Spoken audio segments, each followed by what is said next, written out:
Hello armies, আরেম নাকি বিয়ে করতে চলেছে।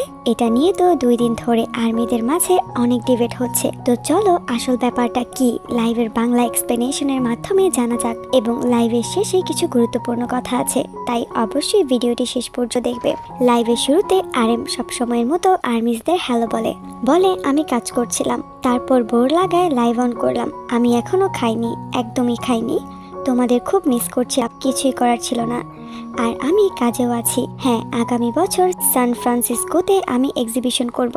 আসলে গতকালও একটা মিটিং করেছিলাম, প্রায় 1 বছর ধরে প্রস্তুতি নিচ্ছি, আরেক বছর লেআউট ও অন্যান্য বিষয় নিয়ে প্রস্তুতি নেব। এটা শেষ হলে সান ফ্রান্সিসকোতে হবে, তবে অন্য মিউজিয়াম করব কিনা এখনো জানি না, অন্য জায়গার সাথেও কথা বলতে হবে। আপাতত এটাকেই প্রাধান্য দিচ্ছি।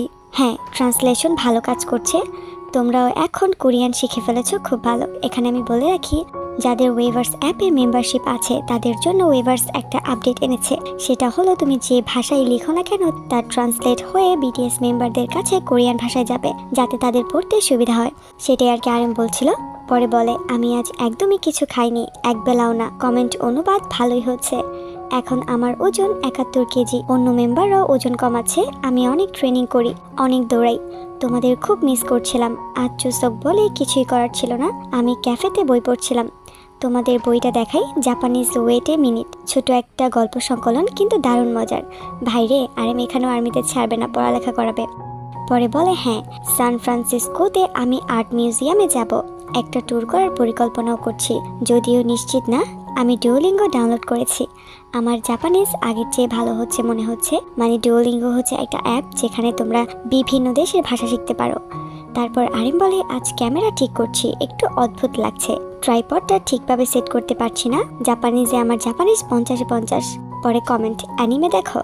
আরেম বলে হ্যাঁ, কিছু দেখি, কিন্তু মিলিটারিতে থাকাকালে তেমন সময় পাইনি। এখন কোরিয়ায় বৃষ্টি পড়ছে, আগের দেশে ছিল ভিন্ন আবহাওয়া আমার উপর অনেক প্রভাব ফেলে। আমি কোরিয়ার বন্ধুদের সাথে ঘোরাঘুরি করতে পছন্দ করি। আমি কিছুক্ষণ কোরিয়ান বলি, তারপর ইংরেজিতে বলবো, ঠিক আছে? মানে ইন্টারন্যাশনাল আর্মিদের জন্য বলছে। পরে বলে আমি কোরিয়ান, তাই আগে কোরিয়ানই বলি। কোরিয়ান খাবার খুবই মজাদার, আমি খুব ভালো খাই, আমি খেতে ভালোবাসি। আমার প্রিয় আবহাওয়া প্রায় 15 ডিগ্রি সেলসিয়াস, তখন আরামদায়ক পোশাক পরা যায়, মানে ঠান্ডা।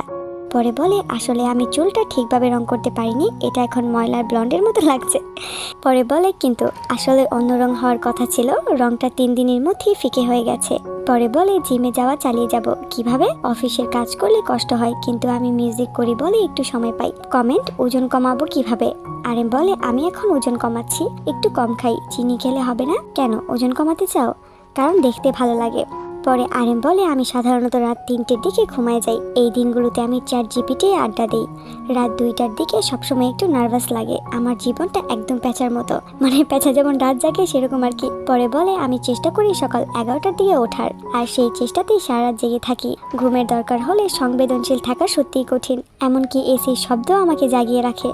পড়ার অভ্যাস কিভাবে রাখো? আরেম বলে আমি সাধারণত ফোনটা দূরে রাখার চেষ্টা করি। মানে আরেমের বলার মানে হচ্ছে তোমরা যদি ফোন থেকে দূরে থাকো পড়াতে এমনিতেই মন বসবে, এটা সত্যি। পরে বলে ভি আমাকে সম্প্রতি রান বিটিএস শুট করতে বলেছে, তাই সাধারণত হুটহাট এসব করে। আমি ছিলাম ওহ টাইপের রিয়েকশন। যেহেতু 20 মিনিট হয়ে গেছে, এখন থেকে ইংরেজিতে কথা বলবো নাকি? আমি মনে করি অনুবাদ এত ভালো যে আমি কোরিয়ানি তোমাদের সাথে কথা বলতে পারি।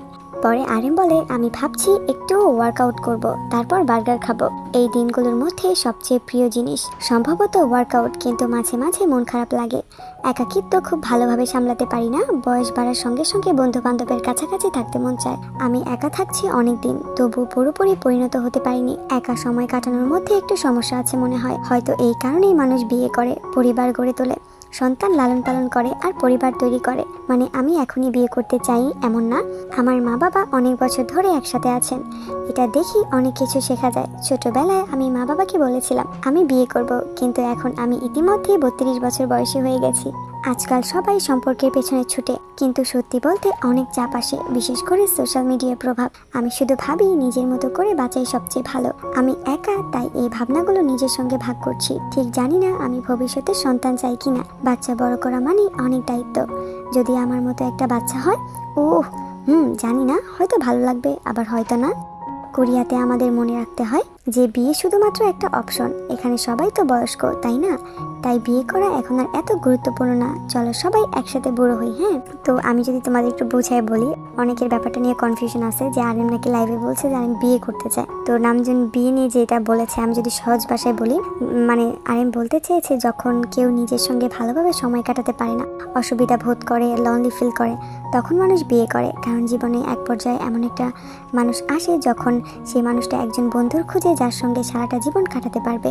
আরিমের অনেক ফ্রেন্ডই তো বিয়ে করেছে, যেটা আমরা সবাই জানি, তাই স্বাভাবিকভাবেই আরিমের ওইটা নিয়ে চিন্তা ভাবনা থাকতেই পারে। কিন্তু আরিম লাইভে এটা বলেনি সে বিয়ে করবে, সে বলতে চেয়েছে মানুষ যখন একা ফিল করে তখনই বিয়ে করে, এবং আরিম অবশ্যই একা ফিল করে যেহেতু সে একা থাকে, কাজের চাপে তার ফ্রেন্ডসদের সাথেও খুব একটা সময় কাটাতে পারে না। তো সেই উদ্দেশ্যে আরিম কথাটা বলেছে, এবং লাইভের এক পর্যায়ে আরিম এটাও বলে আরিমের বয়স এখন 32 বছর, আর এই বয়সে তার বাবা মার একজন সন্তান ছিল 3 বছরে, যেটা হচ্ছে আমাদের আরিম।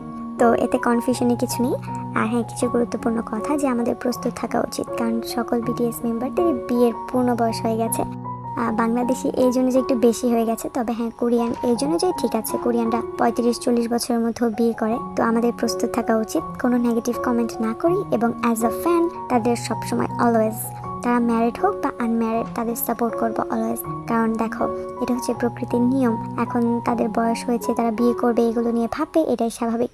অ্যাজ আ ফ্যান আমাদের এগুলো নর্মালি নেওয়া উচিত। দেখো মিলিয়ন মিলিয়ন ফ্যান আছে যারা ওদের বিয়ে করতে চায়, কিন্তু সবাই তো আর সম্ভব না যে কোনো একজনই করতে পারবে, সেটা ফ্যানও হতে পারে বা আদার্স কোনো মেয়েও হতে পারে। তো আমাদের অলওয়েজ তাদের সাপোর্ট করা উচিত। 한 2시간씩 걸려가지고 자는데 조금 다시 좀